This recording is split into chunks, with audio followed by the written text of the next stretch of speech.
पहलगाम हल्ल्यातील पीडितांना न्याय मिळेल याची पंतप्रधान मोदींकडून हमी. मन की बात कार्यक्रमातून देशवासियांशी संवाद.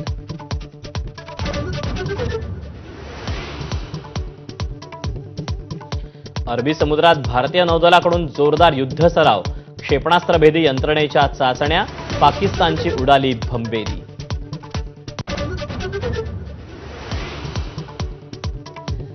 भारतानं झेलम नदीत पाणी सोडल्यानं पाकिस्तानात पूर.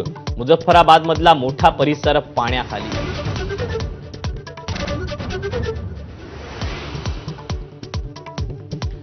पहलगाम हल्ल्यातल्या आणखी 4 संशयित दहशतवाद्यांची घरं उद्ध्वस्त. कारवाई करण्यात आलेल्या घरांचा आकडा 9 वर.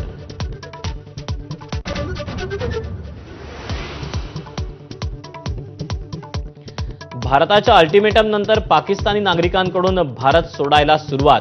अटारी सीमेवर गर्दी. वैद्यकीय व्हिसा असलेल्यांना 29 एप्रिलपर्यंत सूट.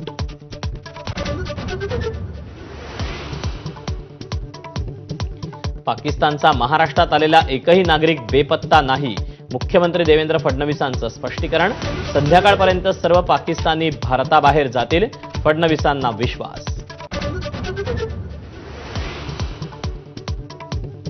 देशभक्तीच्या नावाखाली व्हॉट्सअॅप मेसेज व्हायरल करून फसवणूक. देशाचं सैन्य मजबूत करण्यासाठी पैसे पाठवा. Fake message viral.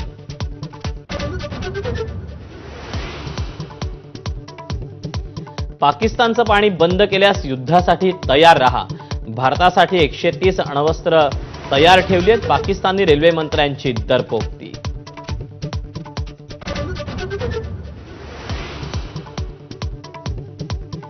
कोण म्हणालं लाडक्या बहिणींना 2100 रुपयांचा हप्ता देणार.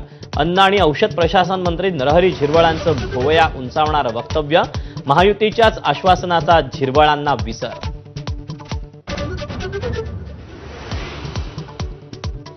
मला विचारल्याशिवाय शिंदे वैभव नाईकांना शिवसेनेत घेणार नाहीत. नारायण राणेंचा दावा. तर उदय सामंत सल्लागार नसल्याचं म्हणत राणेंनी लगावला टोला. गृहमंत्री देवेंद्र फडणवीसांपेक्षा कुणीही मोठे नाही हे खात्यातल्या लोकांनी विसरू नये. हरणे दगडफेक प्रकरणावरून नितेश राणेंचा योगेश कदमांना इशारा. तर मला शहाणपणा शिकवण्याची गरज नाही. योगेश कदमांचं प्रत्युत्तर.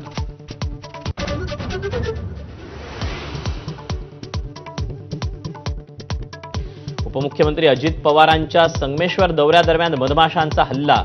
मधमाशांच्या हल्ल्यात पोलीस आणि कर्मचारी जखमी.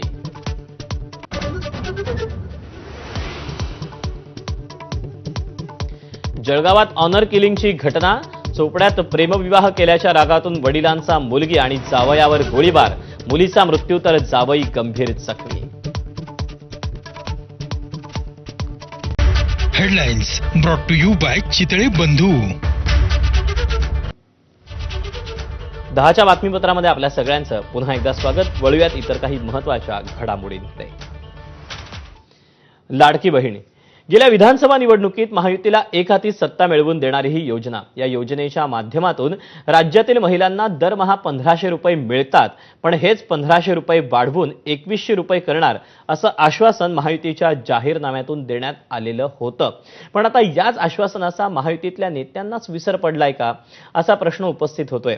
याचं कारण एका मंत्र्यानं योजनेसंदर्भात केलेलं एक अजब विधान